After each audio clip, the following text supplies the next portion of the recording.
Morning students. જો ગયા વખતના લેક્ચરમાં આ ચેપ્ટરમાં આપણે વિદ્યુત સ્થિતિ ઉર્જા માટેનું એક સમજૂતી જોઈ ગયા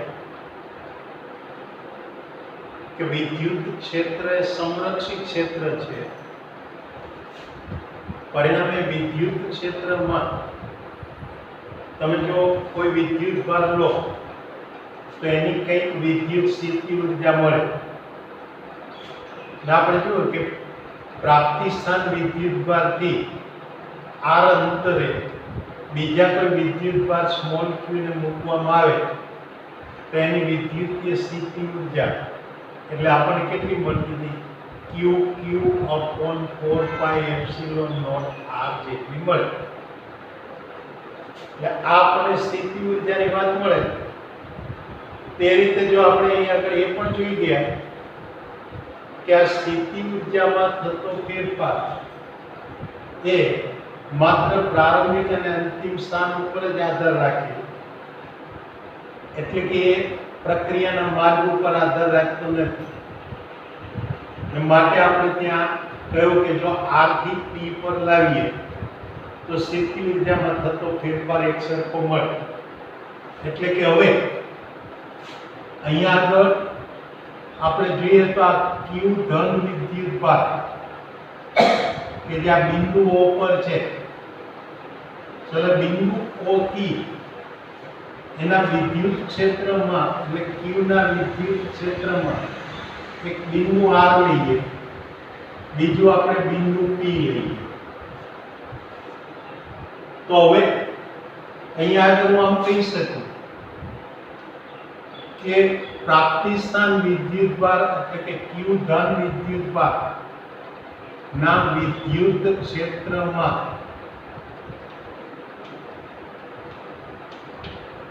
પરીક્ષણ વિદ્યુત ભાર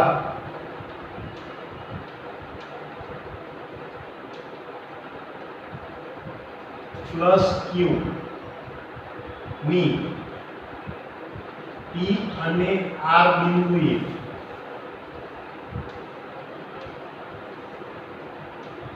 વિદ્યુત સ્થિતિ ઉર્જા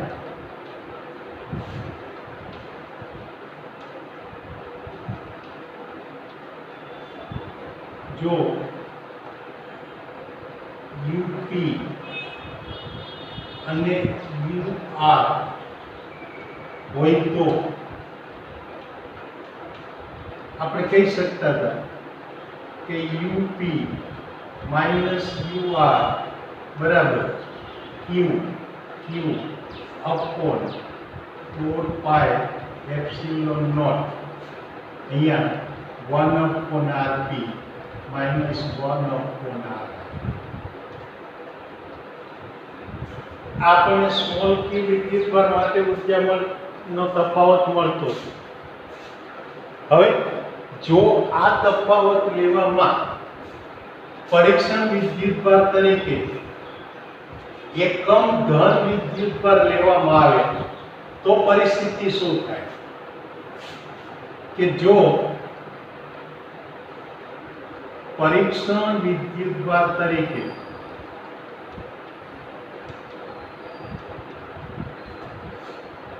પ્લસ q તરીકે એકમ ધન વિદ્યુત ભાર લેવામાં આવે તો આ વિદ્યુત સ્થિતિ ઉર્જાનો ફેરફાર UP માઇનસ UR બરાબર આપણે આમ લખી શકીએ કે UP minus UR upon Q બરાબર Q upon 4πε0 1/Rp minus 1/R. તો આ ફેરફાર એ q ના મૂલ્ય પરીક્ષણ વિદ્યુત ભારના મૂલ્ય પર આધાર રાખતો નથી. કારણ કે અહીંયા તમે જોઈ શકો કે જો પરીક્ષણ વિદ્યુત ભાર q વધે તો આ બંને સ્થિતિ ઊર્જાનો ફેરફાર પણ વધે પરીક્ષણ વિદ્યુતભાર ઘટે તો સ્થિતિ ઊર્જાનો ફેરફાર ઘટે, પરિણામે સ્થિતિ ઊર્જાના ફેરફાર અને પરીક્ષણ વિદ્યુતભાર બેનો ગુણોત્તર અચળ રહે. એટલે કે હું અહીંયા કહી શકું કે અહીંયા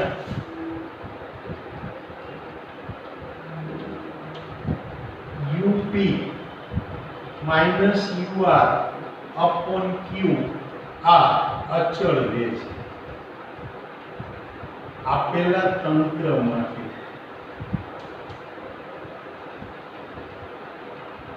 એ આપેલ તંત્ર માટે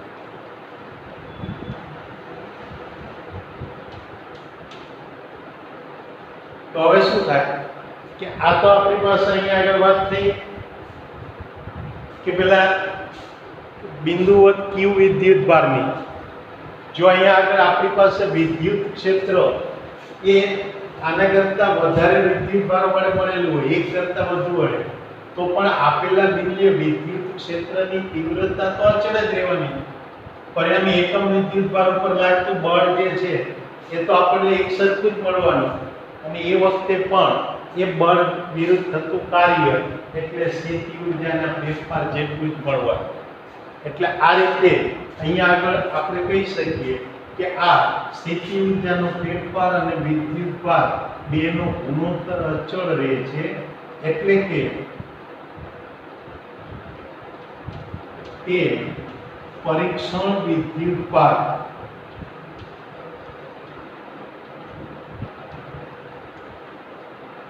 એના મૂલ્ય પર આધારિત નથી.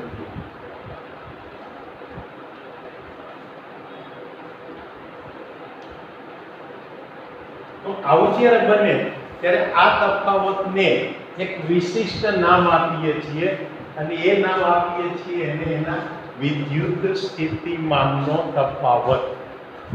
એટલે અહીંયા આગળ આ એના ઉપર મૂલ્ય પર આધારિત નથી, અને તેથી આ તફાવતને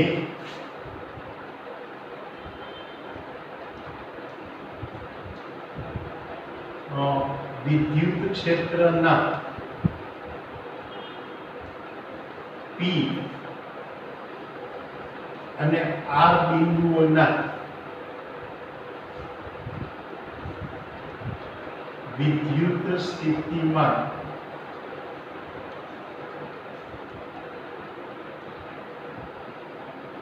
નો તફાવત કહેવાય.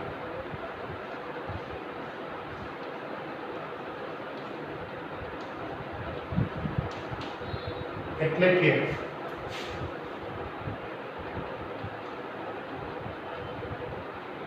જો P અને Q, P અને R ના વિદ્યુત સ્થિતિમાન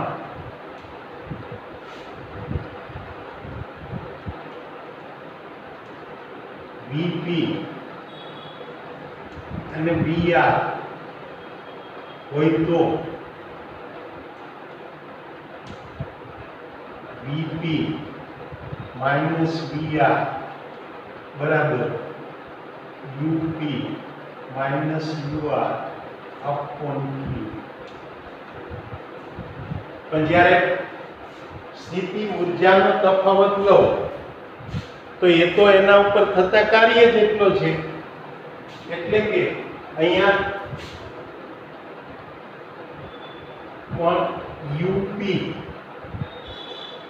માઇનસ UR બરાબર Q ને R થી P પર લાવતા થતા કાર્ય W જેટલો હોય છે.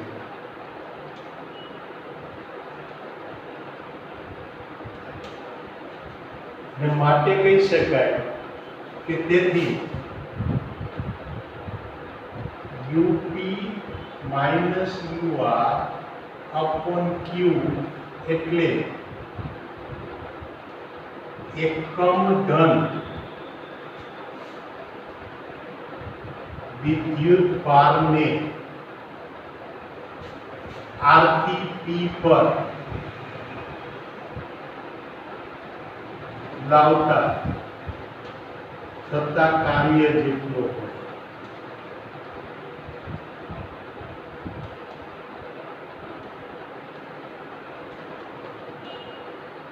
આને તો આપણે કહ્યું વિદ્યુત સ્થિતિમાનનો તફાવત, અને માટે આપણે આપેલા બે બિંદુઓના વિદ્યુત સ્થિતિમાનના તફાવતની વ્યાખ્યા આપી શકીએ. ચાલો શું વ્યાખ્યા આપી શકીએ? તો કે એમાં મારે પરીક્ષક વિદ્યુતભાર તરીકે શું લેવાનું? એકમ ધન વિદ્યુતભાર. તો એકમ ધન વિદ્યુતભારને આ વિદ્યુત ક્ષેત્રમાં હું R થી P પર લાવું ત્યારે મારે વિદ્યુત ક્ષેત્રની વિરુદ્ધમાં કંઈક કાર્ય કરવું પડે, અને એ કાર્ય કરવામાં વપરાતી ઉર્જા એટલે એને આપણે શું કહ્યું? એના વિદ્યુત સ્થિતિમાનનો તફાવત. એટલે માટે આમ કહી શકાય કે આમ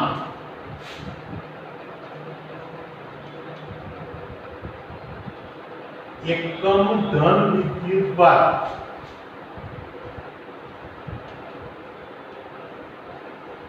ને વિદ્યુત ક્ષેત્રના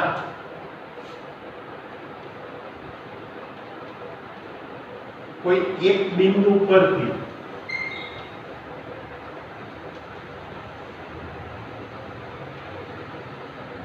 તેના બીજા બિંદુ પર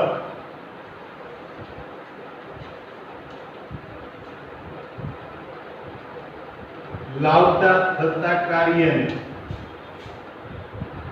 લાવતા વિદ્યુત ક્ષેત્ર વિરુદ્ધ થતા કાર્યને તે બે બિંદુઓના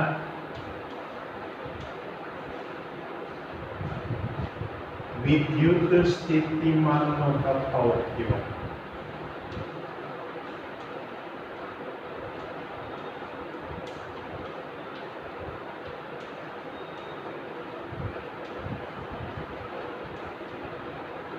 આ મને વિદ્યુત સ્થિતિમાનના તફાવતની વ્યાખ્યા. ફરીથી જો શું વ્યાખ્યા આપી? કે વિદ્યુત ક્ષેત્રમાં મારે આ વિદ્યુત સ્થિતિમાનના તફાવતની વ્યાખ્યા આપી હોય તો શું વ્યાખ્યા આપવાની? કે એકમ ધન વિદ્યુતભારને વિદ્યુત ક્ષેત્રના કોઈ એક બિંદુ પરથી બીજા બિંદુ પર લાવતા થતા કાર્યને તે બે બિંદુઓના વિદ્યુત સ્થિતિમાનનો તફાવત કહેવાય. અને માટે અહીંયા આગળ હું આમ કહી શકું કે જો Vp માઇનસ Vr બરાબર ડેલ્ટા V હોય તો આ વિદ્યુત સ્થિતિમાનના તફાવત એટલે ડેલ્ટા V નો એકમ. ચાલે એકમ વિદ્યુતભાર ઉપર થતું કાર્ય એટલે કાર્યનો એકમ જૂલ અને વિદ્યુતભારનો એકમ કુલમ. એટલે આને જૂલ પ્રતિ કુલમ કહેવાય. એટલે કે આનો એકમ એ જૂલ પ્રતિ કુલમ કહેવાય. અને આ જૂલ પ્રતિ કુલમને વૈજ્ઞાનિક વોલ્ટાના માનમાં વોલ્ટ કહેવાય.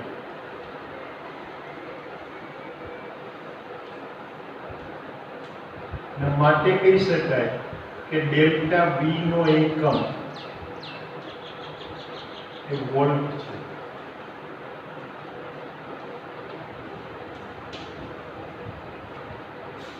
જો તમારે આનું પારિમાણિક સૂત્ર જોઈતું હોય તેમાં કાર્યનું સૂત્ર છેદમાં વિદ્યુતભારનું સૂત્ર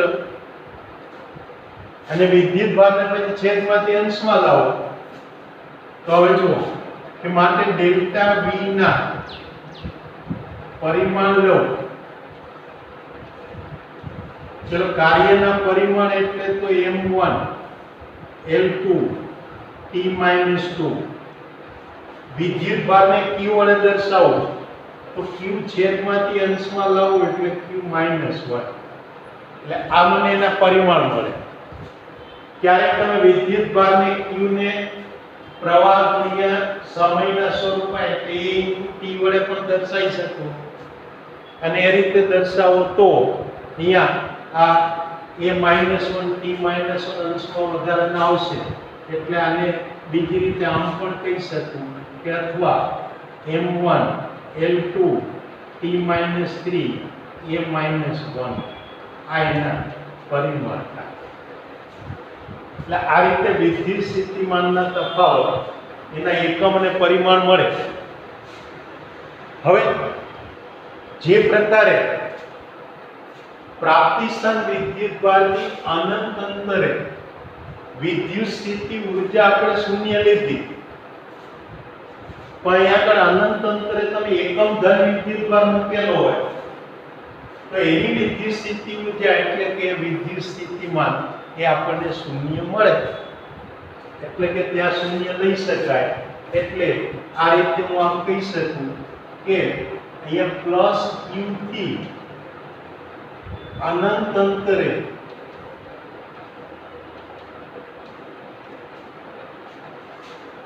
જેમ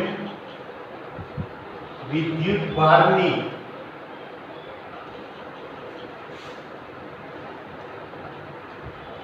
વિદ્યુત સ્થિતિ ઊર્જા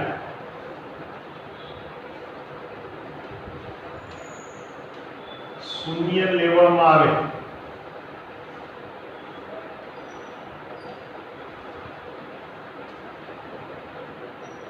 તેમ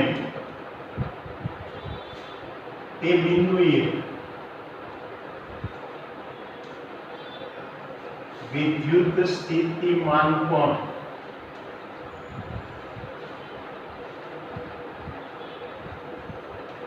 શૂન્ય લઈ શકાય.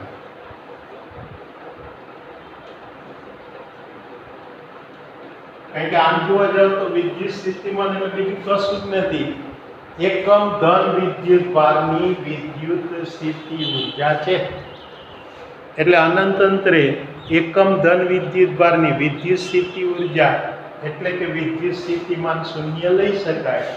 અને એ શૂન્ય લઈએ તો હવે કહી શકાય કે માટે એટલે કે તેથી પ્લસ q અથવા તો અહીંયા આગળ આ Vp માઇનસ Vr બરાબર આપણી પાસે સૂત્ર શું આવશે? q upon 4 pi epsilon naught into 1 upon Rp minus 1 upon Rr. ચલો આ સૂત્રમાં Vr બરાબર 0 એટલે કે Rr બરાબર અનંત લેતા P બિંદુએ વિદ્યુત સ્થિતિમાન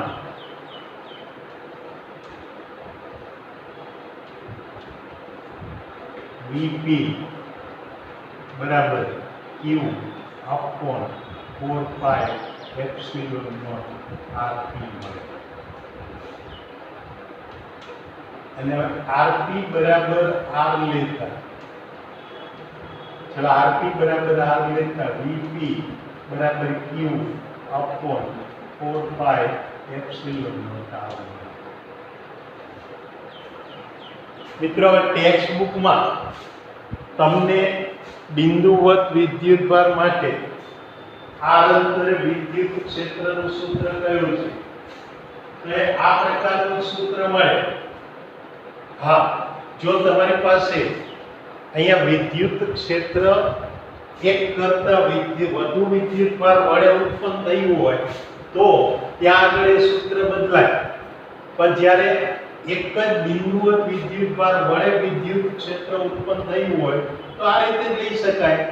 અને એના માટે એમણે પણ શું કર્યું કે આ વિદ્યુતીય બળ લઈ એનું સંકલન લીધું, એકમ ધન વિદ્યુતભાર ઉપર લાગતા બળનું ત્યાં સંકલન લીધું અને સંકલન અનંતથી આપેલા બિંદુ P સુધીનું લઈએ એટલે આપણી પાસે આ જે પરિણામમાં Rr બરાબર અનંત મૂકીએ જે કિંમત મૂકી અને આવું સૂત્ર મેળવી શકાય.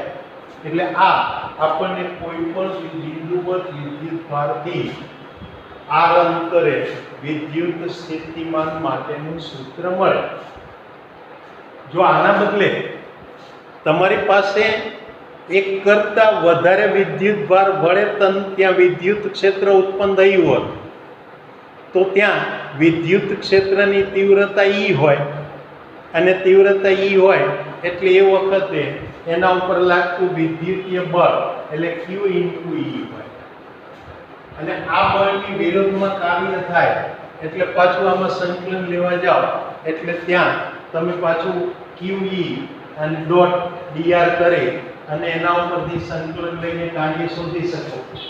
એ સ્થિતિ ઊર્જાનો ફેરફાર મળે અને સ્થિતિ ઊર્જાના ફેરફાર ઉપરથી પછી તમે ત્યાં એકમ ધન વિદ્યુતભાર માટેનું કાર્ય લઈ અને એ સૂત્ર વિદ્યુત વિદ્યુત ક્ષેત્રની તીવ્રતાના સ્વરૂપમાં મેળવી શકો. એટલે આ રીતે આ એક વિદ્યુત સ્થિતિમાન એના વિશેની વાત કરી. જો આજના આપણા લેક્ચરમાં આપણે શું જોઈ ગયા કે વિદ્યુત સ્થિતિમાન કોને કહેવાય અને એના માટે આપણે જે ગયા વખતના લેક્ચરમાં વિદ્યુત સ્થિતિ ઊર્જા વિશેની વાત ભણી ગયા હતા એ વિદ્યુત સ્થિતિ ઊર્જાના સૂત્રને આપણે લઈ અને આગળ ત્યાં વધી શકીએ. અને એટલા માટે આપણે શું કહ્યું કે P અને R પાસે જો વિદ્યુત સ્થિતિ ઊર્જા UP અને UR હોય તો અહીંયા આગળ R થી P પર આવતા વિદ્યુત સ્થિતિ ઊર્જાનો તફાવત એટલે Q/4πε0 1/Rp - 1/R મળે.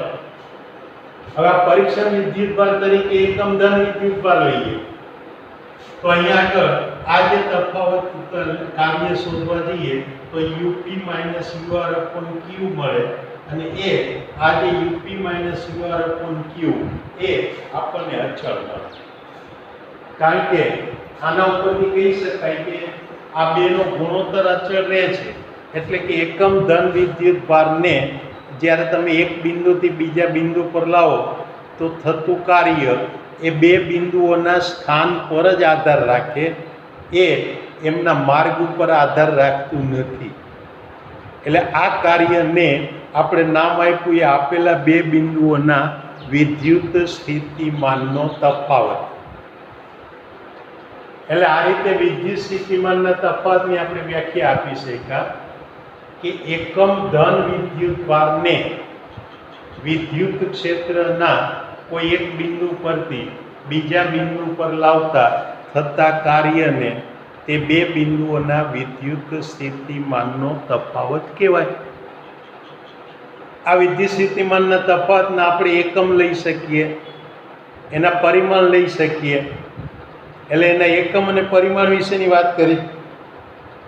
ચાલો ત્યાર પછી આપણે જોયું કે જો મારી પાસે આ Q વિદ્યુતભાર એટલે બિંદુવત વિદ્યુતભાર હોય તો એને અનંત અંતરે એની જે વિદ્યુત પેલા સ્મોલ Q એટલે પરીક્ષણ વિદ્યુતભારની સ્થિતિ ઊર્જા જેમ શૂન્ય લઈ શકીએ એમ એકમ ધન વિદ્યુતભારની સ્થિતિ ઊર્જા પણ શૂન્ય લઈ શકાય.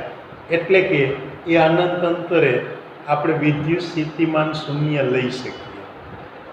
અને એ શૂન્ય લઈએ તો આપણે આ સૂત્રમાં VR અને RR એમાં કિંમતો 0 અને અનંત મૂકીએ તો P બિંદુ માટે વિદ્યુત સ્થિતિમાનનું સૂત્ર આપણને મળે.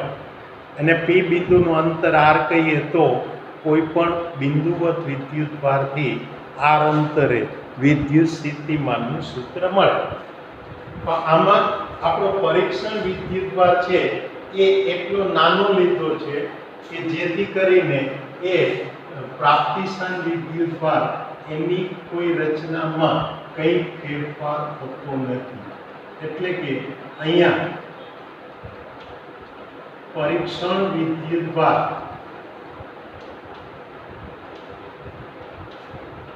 સ્મોલ q એટલો નાનો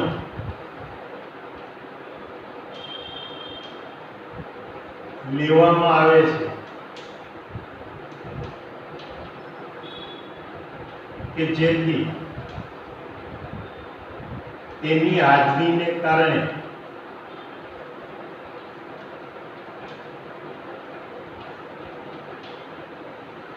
તે આપેલ બિંદુએ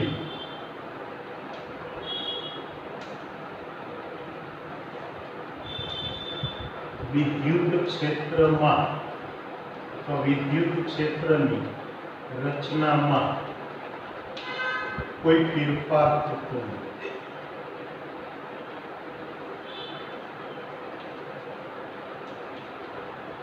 એટલે આવા નાના વિદ્યુતભાર લીધા અને એટલા માટે આપણે પરીક્ષણ વિદ્યુતભાર તરીકે એકમ ઘન વિદ્યુતભાર લીધો કે જેથી કરીને સ્મોલ ક્યુ એટલે એક એકમ હોય એટલે એક વડે તમે ગુણાકાર ભાગાકાર કંઈ પણ કરો તો જે મૂળ રચના છે એમાં કોઈ ફેરફાર થતો નથી.